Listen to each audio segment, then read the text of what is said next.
to me about being trans in South Africa. I think a lot of the stories that we hear in the media are stories from different countries. We can't really relate them to what we're going through here in this country. What's your experience been like when it comes to living in quite a conservative country? Well, no, I struggle to really compare it to what my life would be like if I were living elsewhere. Because you I don't live elsewhere. I don't. I live in South Africa. And again, I only have to go on what I hear from other people, what I read in the media, what my trans friends overseas tell me. What I will say is that South Africa has a fairly progressive legislation. It's not the best in the world when it comes to trans issues, but it's fairly progressive, and there is a disconnect between legislation and implementation.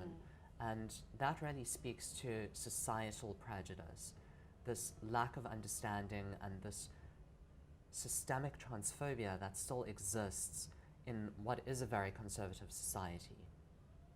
And that manifests in a number of different places.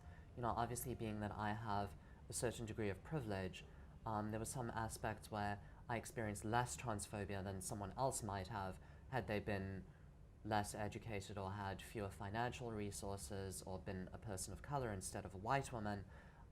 And I acknowledge these things.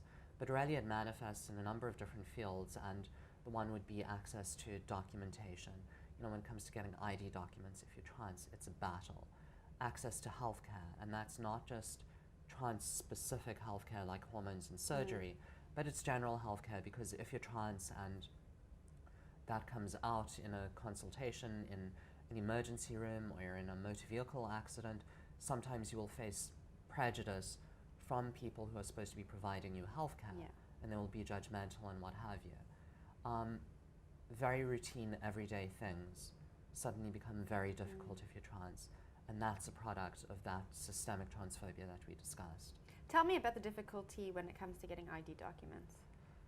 Well, I'd say I wrote a book on it, but I didn't. I wrote a chapter on it, and you can get the full picture there. But really what it amounted to for me was public humiliation, because you walk into a crowded office in front of a room full of people, you are asked about your genitalia, which is not a requirement under law. No one is supposed to ask you that in order to process your documentation, but it happens. And as trans people or within our own networks, we discuss this. If someone is going to Home Affairs, people who've been through it say, well, be prepared for this, it's going to happen. Once you manage to overcome that barrier and you face the public humiliation, scrutiny, and the invasive questioning, and you've filled out all the necessary documents, and you've sourced 2 doctor's letters, which can be a problem for you if you have limited financial resources or access to healthcare, then your documents start to be processed and you face lengthy delays. I can say, again, I don't speak for anyone else, but I know I waited 50 weeks for my documents to be processed. And during that time, I had a phone call from Home Affairs to say, well, the letters that you've submitted in accordance with Act 49 of 2003, we're not prepared to accept them, because in our estimation, a psychiatrist is not a medical doctor. So that's just an example of what happened to me and my own story, where I had to resubmit a letter. I had to find another doctor to independently validate, in addition to the letters I'd already submitted.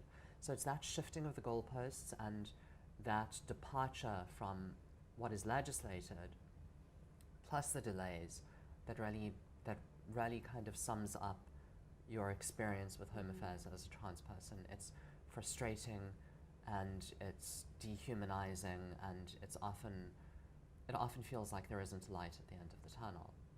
Anastasia, you've led quite the journey, and you're a powerful woman and someone who I think we can all look up to.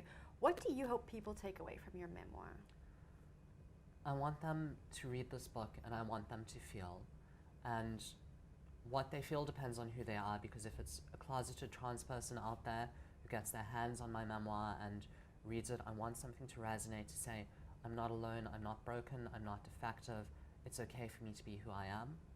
And then for those who aren't trans, for the cisgender among us, I want them to read this and to say, well, I understand some of what she went through, and it's making me reevaluate some of the preconceptions and the misconceptions that I had about what it is to be trans. Anastasia, thank you very much for coming in and sharing your story. It's been my absolute pleasure. Thank you.